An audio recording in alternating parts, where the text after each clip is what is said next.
Welcome back, fight fans. Welcome back. Welcome back. Let's just get into it, and we got to give you the unbiased, cutthroat truth. Now, let's start off here with biased ego making ridiculous allegations and claims. And let's start with Michael Benson. Michael Benson basically came out today and reported that Jermall Charlo will face Brandon Adams on June 15th in Houston, Texas. Adams previously confirmed he'd received offers to face Triple G and Jermall Charlo, and he chose to go with Jermall Charlo instead of Triple G.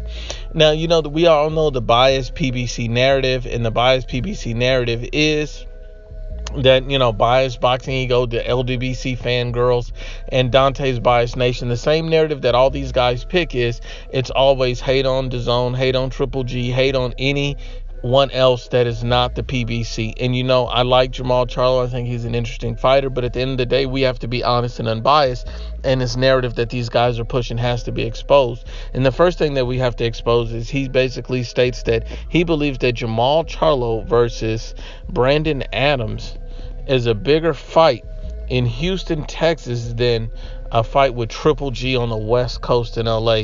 That makes absolutely zero sense. That is probably the most biased statement that I've ever heard. And, you know, and the only guy that would say that is a complete idiot. The only one that would believe that is a complete idiot.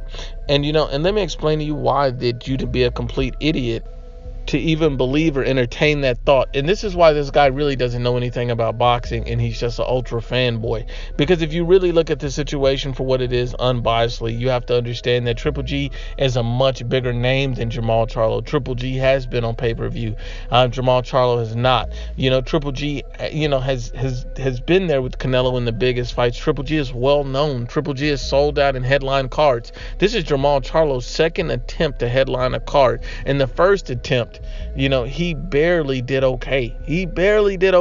And that was with a heavy push from the PBC. And so you have to understand that Triple G and Jermall Charlo are completely separate in how big of names and brands. Jermall Charlo is not even a proven fighter at 160 pounds. He doesn't have a full world title in 160 pounds. Jermall Charlo has not beat a top-level opponent at 160 pounds. Gennady Golovkin has some great fights with Canelo Alvarez. Gennady Golovkin has Danny Jacobs on his record. Jermall Charlo has fought no one. He's fought Austin Trout. And so, you know, and he fought Matt Korobov in what was a tune-up fight, and he failed to impress in that fight. He struggled against Matt Korobov. So if we're being honest and unbiased about the situation, we have to keep it real. Now, when we look at the Brandon Adams fight and who should have picked who, we realize that Triple G, it makes all the sense in the world for Triple G to face a guy like Brandon Adams, coming in, because basically coming off a tough fight with Canelo Alvarez, a fight where Triple G took a lot more punishment than he normally takes, that he never took from any opponent, you know, where he was backed up and hit to the body with thundering shots from a Canelo Alvarez. It makes sense that Triple G would look to face the type of opponent such as a Brandon Adams. That makes perfect sense. But Jermall Charlo, who was in a showcase fight and who didn't impress against a Matt Korobov, that's what bothers me. Why are you fighting a Brandon Adams? Because what do you need a tune-up for when your whole career has been tune-ups? Why do you need this fight? Because you should have been looking to make a fight with Demetrius Andrade, Danny Jacobs. You should have been looking for these type of fights. Now, we know Danny Jacobs and Canelo already booked, but why are you not on the zone? Why are you not looking to make the big fights?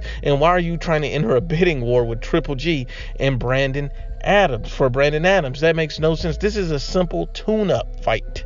This makes no sense. Why are you trying to get a tune-up fight when your whole career has been tune-ups at the middleweight division?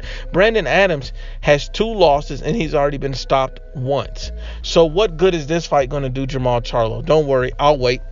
It's not going to do him any good. And then you hear Biased Ego promoting this as if Triple G desperately needs this fight. Triple G doesn't desperately need this fight. Triple G can have any dance partner. This is a simple tune-up for Triple G. But for Jermall Charlo, this is a meaningful fight because he doesn't have many options on the PBC side at 160 pounds. See, you have to understand that Jermall Charlo needs to cross the street and go to the zone if he wants to fight the big names. Now, that normally wouldn't be a problem if you would have cross promotions with the zone and PBC, but the problem is PBC does not like sending their fighters to other networks. Hence, Errol Spence not wanting to fight Terrence Crawford. Hence, Gervonta Tank Davis not wanting to fight Tevin Farmer or Vasily Lomachenko. So when you look at these type of things, you see what PBC is doing, not wanting their fighters to fight anyone outside of their platform. And the best that they can do for a Jermall Charlo is a Brandon Adams. This is supposed to be a big special fight for Jermall Charlo. This is a second back-to-back tune-up showcase fight for him. He failed to impress in the first fight. What happens if he fails to impress in this one? And see, and a lot of people are not realizing the situation. They'll say, well, look, they're wearing it like a badge of honor because Brandon Adams chose to fight Jermall Charlo instead of Triple G. You know why he chose that fight, don't you? Because he feels like he has a more realistic chance of beating Jermall Charlo than he does Triple G. That makes perfect sense. He feels that he can beat Jermall Charlo. He feels like he's much beatable. He just seen him struggle against a Matt Korobov. So Brandon Adams really wants that work. Brandon Adams already suffered a loss by knockout. You think he wants to do that against the caliber of opponent such as a Triple G. So since Brandon Adams already been knocked out by a John Thompson who's 16-1, what do you think that he would do against a Triple G? So it's plain and simple that Jermall Charlo's looking for a tune-up easy fight, but at the same time, the tune-up prefers Jermall Charlo as well.